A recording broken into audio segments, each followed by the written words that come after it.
Hello everyone, welcome to another episode of Teachers Gist with Women Wealth, a platform for teachers by teachers.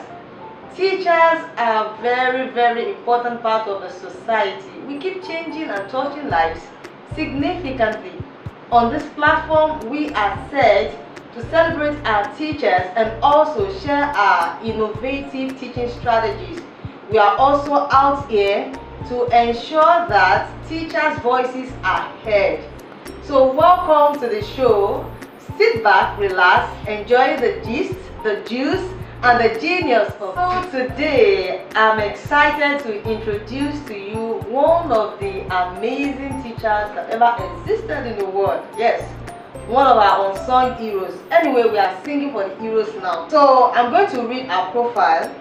She is a seasoned educator and upper primary supervisor, working presently at Grace Children's School, Bagada. Yeah.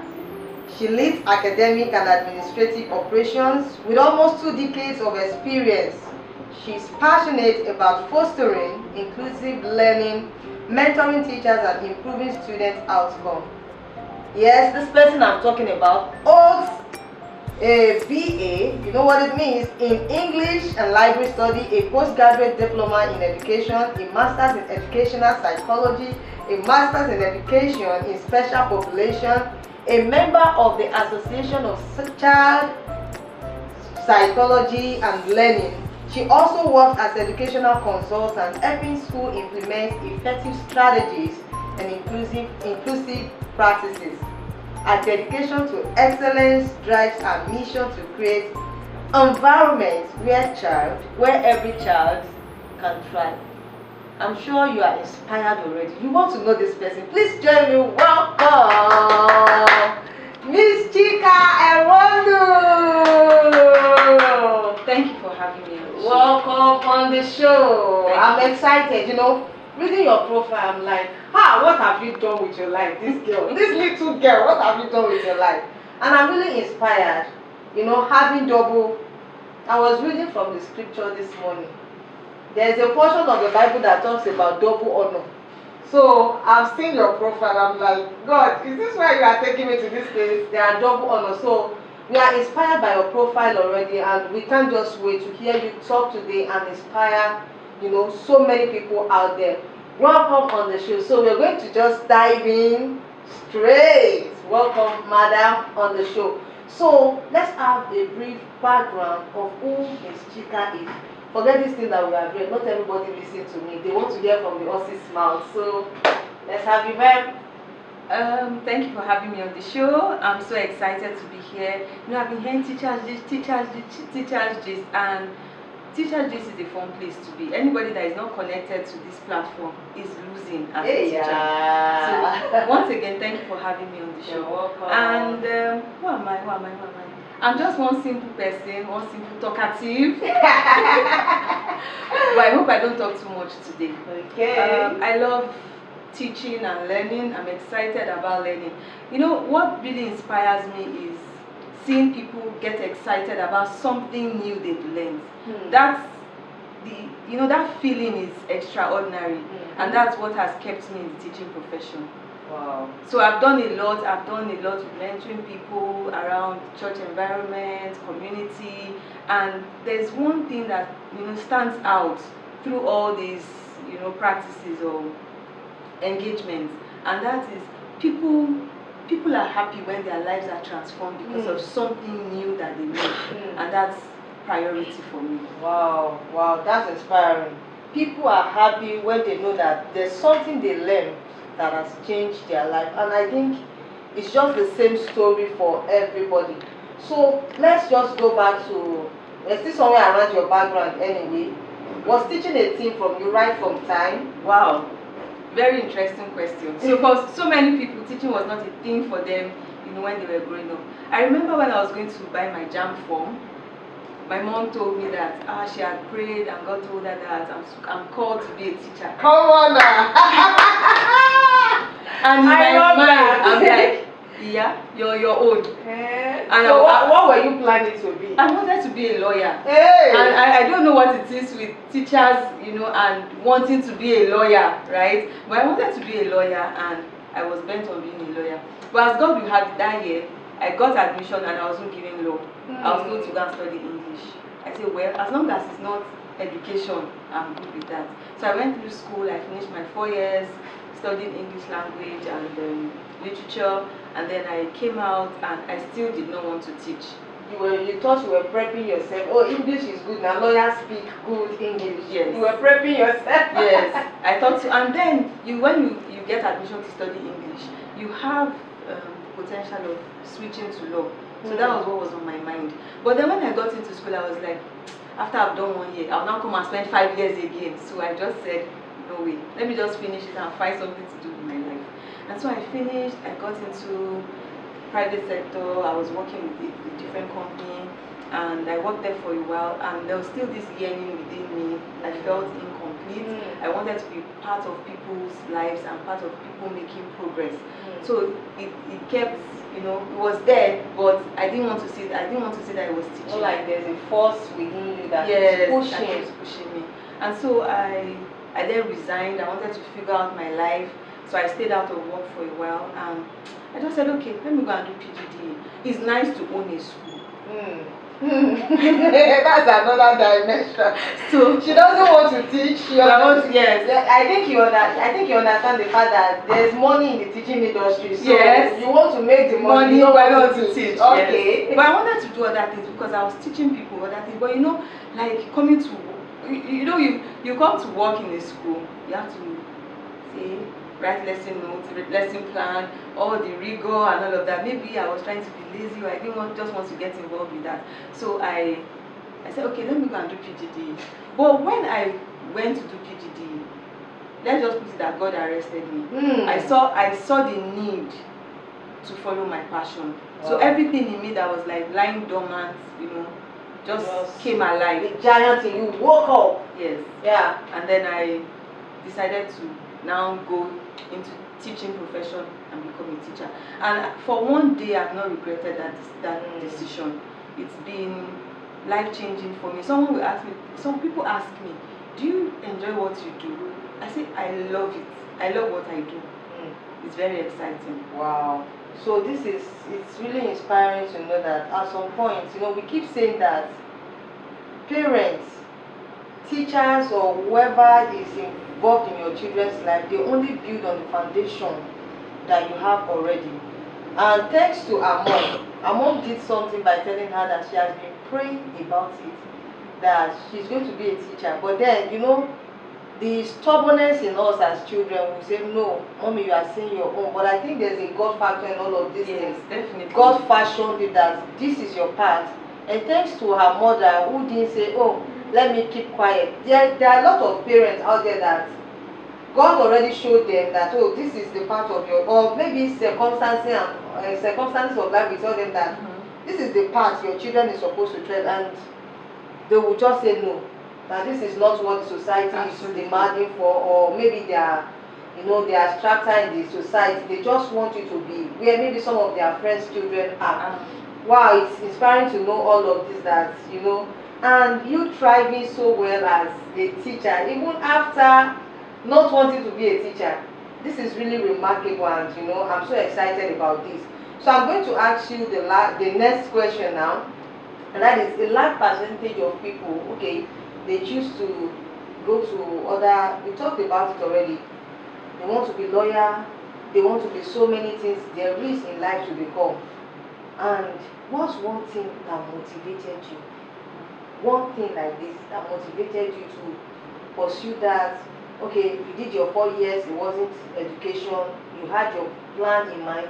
What's one thing that motivated you? Maybe a situation that just changed everything for you. At some point you just said, oh, this teaching, this is it for me. What was that thing? So there are a lot of things, like, what my mom had told me. Yeah. And I forgot to mention, when my mom told me that she had prayed and God said I was going to be a teacher, she said something to me. She said, God also told her that in my time, when it will matter, that the government policies will favor teachers. Oh, wow. And so when there was this mass exodus, UK wanted teachers, to travel, and my mom, I spoke with her, and I said, this is what you told me then, that very soon government policies will start to favor teachers. Wow. So from the foundation, my mom's prayers laid the bedrock of everything, and then I told myself, okay, if I'm going to be a teacher, then I need to be the best. And so I said, some people want to find themselves in teaching and they don't want to get qualified. And so they start experiencing being underpaid. Nobody will pay you for what you're not qualified to do. Yeah. That's very important. And so that was why I went back to school and I said, okay, I need to be qualified to do this, so let me get that qualification. Okay, and I said, I'm wowed with your academic achievements. Like, it was, when I was reading, I was so inspired. And I was saying to myself, like I said earlier, that I've not done so well. Not like I'm not doing so well, but there are so many things to actually, there are a lot of things to explore in this education industry. And like you said, if you don't want to be underpaid, then you have to do what the people that are getting so much, you have to do what they did. They said it's only a stupid person that will repeat, you keep repeating circle and you want a different result. That's not possible. So what she did, she just added so many beautiful colors to her, feathers, yes, to her cap, many feathers, different ones, and we are so excited about that. And like we said to you already, that the world is changing. There are so many things happening in the world today. We have children that are indisciplined. We have so many things that are happening.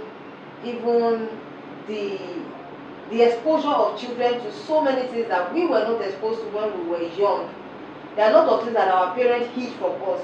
But in this generation, parents are at work and children are left to explore.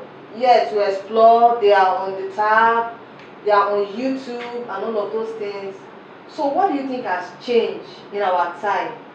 Do you think what our parents, because you turn out well, thanks to our parents. I know that there are some of us, some of the people we know around that they didn't listen. But for every one person that their parents use their old style, it worked well. And that is why you see, if you go to far Ekiti, you see most of Ekiti people as professors. Even with their old style and all of those things. But we don't have so many professors in our days. We have TikTokers, we have YouTubers, we have club, so many things. What do you think has changed? And what change do you think we should embrace to ensure that we still have a disciplined generation and a generation that, will take this world to the next level? This is a very deep question. It's deep, like, we could start unpacking it little by little, okay. And yet we'll still not exhaust it. Of course. Talking about change and talking about what we should embrace, the first thing is to embrace the fact that once you are alive, change is the only thing that is constant. It's only a dead person that will not, experience the need for change. So let's look at it. When your mom or your parents went to school or your grandparents went to school, what did they used to write? Slates. Fine. And then from slates it was transformed to what? Blackboard. And maybe exercise books and blackboard. But every child would go to school then with their slate. Yeah. And the slate was the technology that they had at the time. Yeah. And so the teachers who used slates now had to educate the children who were going to use exercise books. And then in our own time, we went to school using exercise books.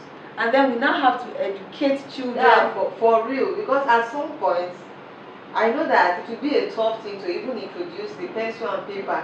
Having people to hold it. Okay, this is how to hold your pencil. This is how to hold your book or write it and all of those things. So imagine the teacher who went to school using slates.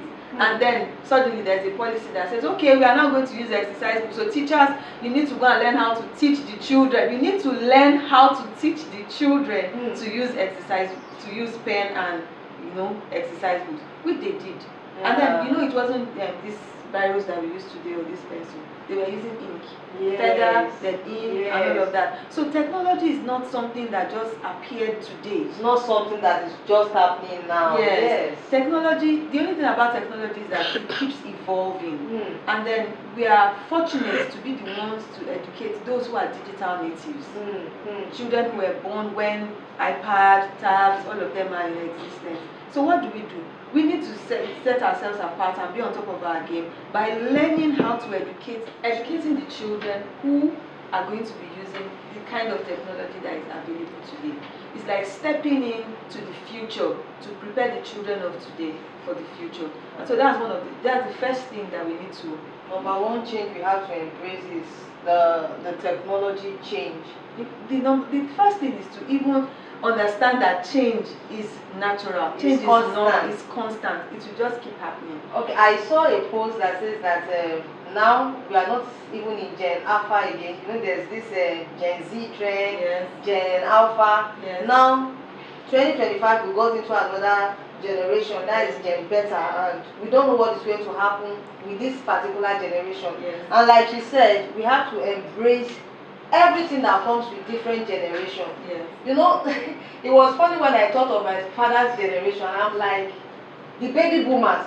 Yes. In that generation, you see families having 10, 7, 12, 8 children. And it's not far from what they call their generation. They have plenty babies. Yes.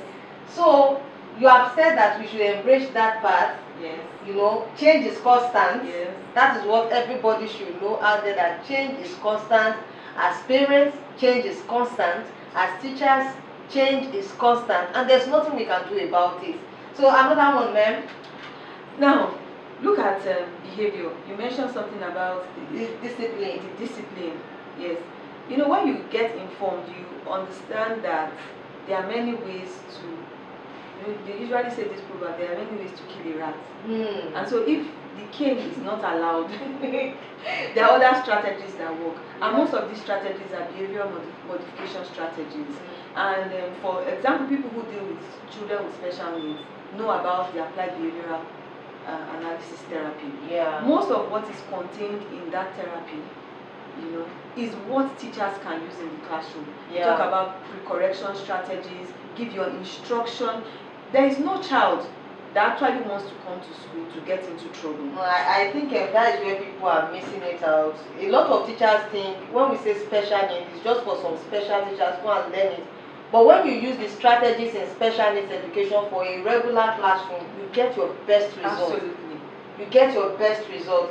So yes, ma'am. So if we could learn those strategies and apply them in the classroom, then that's embracing change. Yeah. Because you can't stick to crying. That I hear some teachers really saying that you don't want us to beat them. So how do you expect us to discipline them?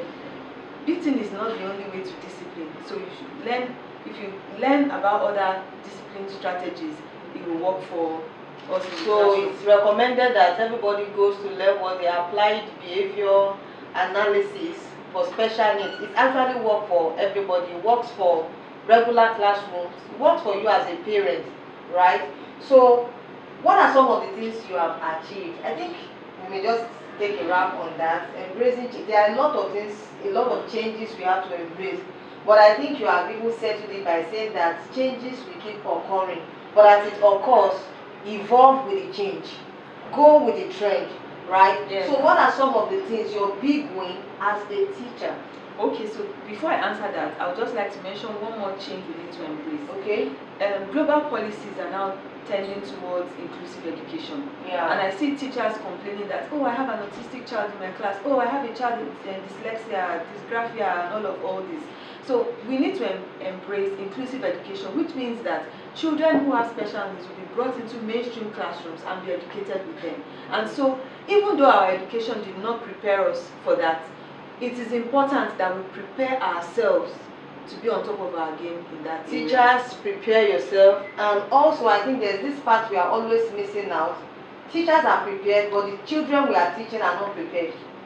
So inclusive education, you know, tells us that even as you are prepared as teachers, the children in your class, the regular students in your class should understand what, you know, inclusive education is all about. and how they can help children in their classes. So this is one change we should embrace.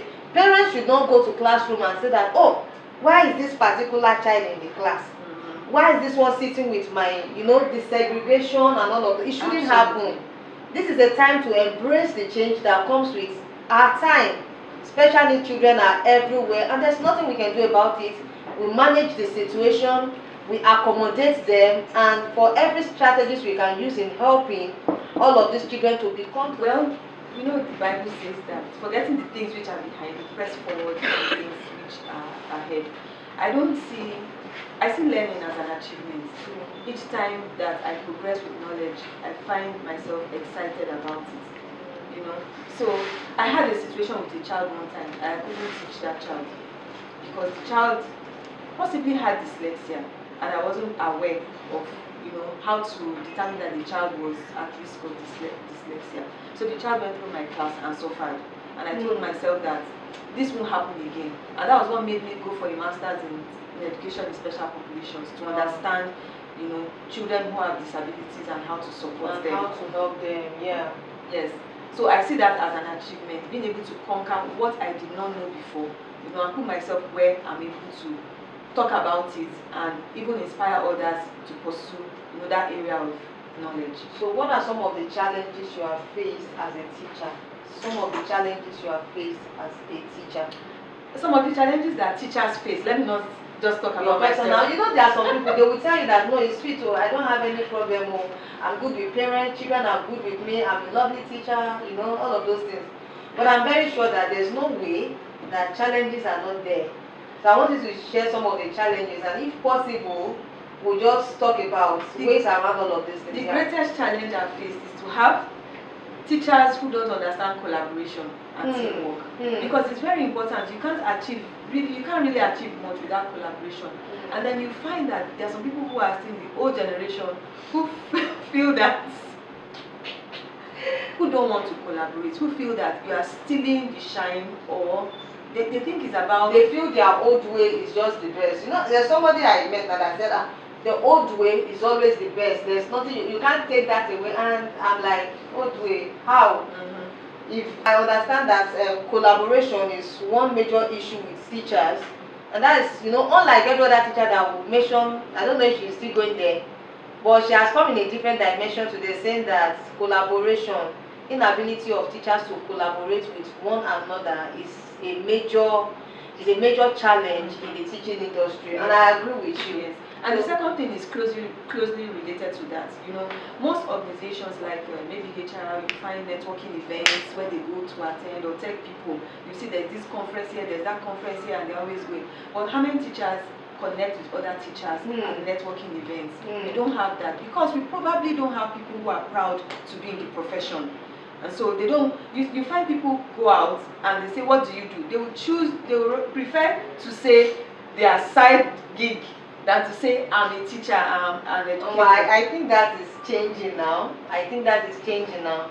Because before I say all that thing, I will tell you, in fact, I'm now proud to say that, I am this particular kind of teacher. I'm proud to say that everywhere. I say, I am this special kind of teacher. What is it about? Okay. Then it gives you the opportunity to even educate people that don't even know what you are doing. I think everyone should be proud of what they do, especially teachers. If you are there, it's a noble profession. We can't stop saying this on this platform, that what you are doing is noble. And remember also that the teaching profession is the mother of every other profession. Absolutely. Doctor, lawyer, our politicians up there, doing all sorts.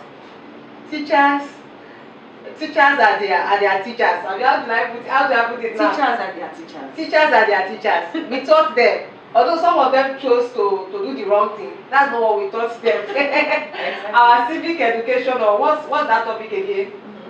What's that topic that talks about moral? Social studies. Social studies. Civic education did not teach them to go there to do all sorts. But we are teaching them right. So, yes. Having known all of this, that these are some of the major challenges, I will implore you guys, teachers, please collaborate, learn.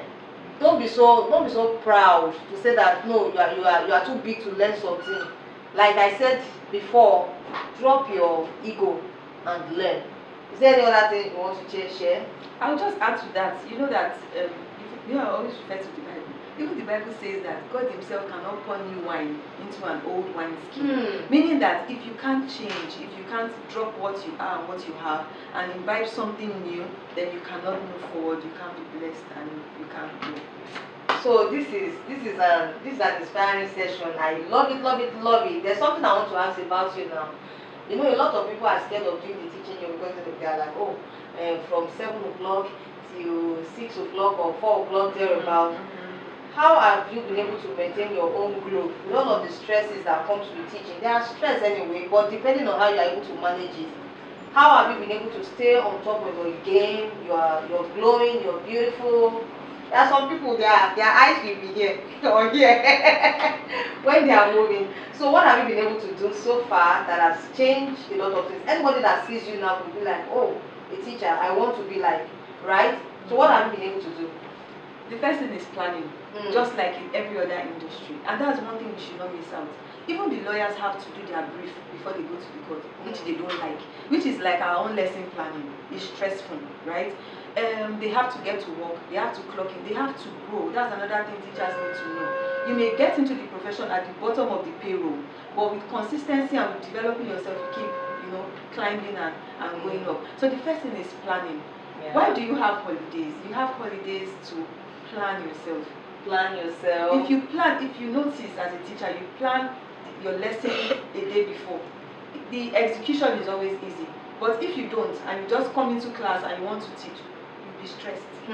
And then if you don't set your ground rules, I know there was an episode I watched that somebody was talking about setting ground rules. If the children don't know what your ground rules are, they will kill you that day. Alright, so I'm going to add to what she has said. You have to rest. Take time to rest. I think that's one thing that's not, common to so many teachers. Work and work and work. Create your rest time. Try and rest. Your weekend, one day, your after school, a lesson, this one, too many things you are doing. Can you, just like she said, put your rest into your plan? Yes. Right? So right now, we want to say thank you for coming on the show. Yes. I don't know, would you like to say one last word to our viewers? Yes, I'm very surprised that Miss Wealth, you have this podcast and then you share a lot on the podcast, people can benefit and get inspired. But I don't know if you tell people that you actually have an avenue where teachers can unwind and relax and rest. Because I know that I've been invited twice to, for teachers to hang out and it's been fun. Okay. The videos come out and teachers are able to, unwind. So, okay, yes. You want me to talk about that? I need you to let people know that. Look, if you don't know where to go to unwind, you can connect and then. So, just like she said, Teachers Gist is, we take the stories, our unique teaching stories, and we also do a lot of hangouts. We enjoy ourselves, we have fun. Forget your worries. Come and dance, play games. Sometimes we play like our children. We bust balloon. We do all sorts, boat rides, so many things. And this is just us saying that what we are doing is actually interesting. And part of the plan is creating your time to also unwind. And thank you also for always being a support. Thank you. And to all teachers out there, there's so much to explore in the teaching industry. It's not just, this is wide though. It's very, very, very, very wide. And there's a lot of money too. And there's a lot of money. If you have checked several of our episodes, you see teachers telling you how that they make money in dollars, like in other currencies. Not dollars alone, other currencies. And don't limit yourself. You can't pour a new wine into an old wine. So you can't just be that pattern, you can't maintain that pattern that you have always used. So if you want the most in the teaching industry, you have to improve yourself, you have to develop yourself. We are very grateful, we are thankful for this episode. Thank you. Maybe the next time we are coming, we'll have a Dr. Chika Erondu here. Amen. Yeah. So, so maybe we'll have a doctor here, by God's grace. So I'm very grateful for having you here today. Thank you. Teachers Gist platform, we said already that we do appreciate teachers, and yes, this is our token of love to you. We are very, very grateful for all the policies you have put in place, collaborating with other colleagues, collaborating with federal government to ensure that the school is a safe place for children, and that the educational system is not just something that is forgotten or left alone. Thank you for all that you do. Myself and my team, we are giving you this as a token of our appreciation. Thank you for being a wonderful teacher and for joining us in changing the world. So I'm presenting this to you. Thank you for having me, and thank you for this wonderful gift. So, and to my audience out there, this is Teachers Gist with Wumi Wealth, a platform for teachers to every lovers of education.